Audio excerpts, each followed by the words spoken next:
Po výbornom hokejovom zážitku čakal na domácich fanúšikov športu ďalší hneď na druhý deň. Martinčania na svojom už treťom domácom stretnutí chceli súperovi zo Svätého Jura opätovať prehru z jeho trávnika. Prvých 25 minút však diváci veľa futbalovej kvality nevideli. Na obidvoch stranách to bolo opatrné a značne nervózne. Obrad nastal v 34. minúte, keď sa pobavili aj diváci. Tomka úsmevne prestrčil loptu Gorelčíkovi, tento sa vyhol postaveniu mimo hry a otvoril stav stretnutia. V druhom dejstve to už bola zo strany Fomatu iná káva. Nervozita viditeľne opadla a postupne aj najväčších skeptikov presvedčili, že stále vedia dávať góly. V 61.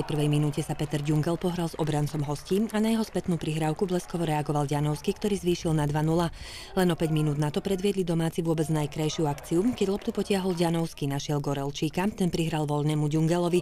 Tento ukázal svojho kolektívneho ducha, neulakomil sa, nabil Tomkovi a tento poslal Fomat už do trojgólového vedenia. Hostia sa snažili za každú cenu niečo urobiť s výsledkom, čím ale ponúkli ďalší priestor pre realizáciu domácich. V 85. minúte striedajúci Boďa ušiel po pravej strane, našiel Ďungela a tento nezaváhal. Hosťom sa ich štvorgólové manko podarilo predsa len skorigovať a v 86. minúte našiel recept na prekonanie výborného Feriančíka Valachovič, ktorý uzavrel na 4:1. Človek by ani nepovedal, že sa v Martine teda po dvoch zápasoch takto roztrhne to gólové vrece?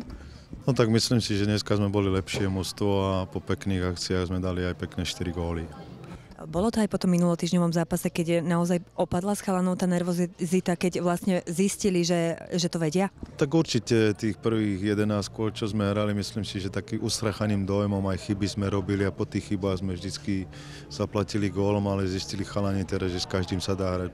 Pokiaľ je tam srdce, nasadenie, bojovnosť, že každé motstvo sa dá poraziť a určite nám pomohol aj ten zápas minulý. Psychicky zdvihlo tých chlapcov a dneska to potvrdili. Tak priznám sa, ja som povedal aj ja v kabíne, že 2:0 vyhráme, ale videl som, že po druhom góle ten Svätý Jur už nemal nárok. Proste boli sme lepší mužstvo, škoda toho gólu, že nám dali na 4:1, ale myslím, že výsledok je krásny a musím poďakovať chalanom za dobrú prácu. Dve víťazstva Martinčanov výrazne posunuli z posledného tabuľkového miesta a dnes figurujú s 11 bodmi na 9. priečke. Ďalší zápas odohrajú u hráčov na teraz 7. Nového Mesta nad Váhom. Hráme v Novom Meste, myslím, že tieto dva zápasy tomu mužstvu to pomohlo, že určite sebavedomie narastlo a že ešte raz opakujem, že každý s každým môže vyhrať a myslím si, že ďalší zápas v Novom Meste nemusí prísť na prázdno.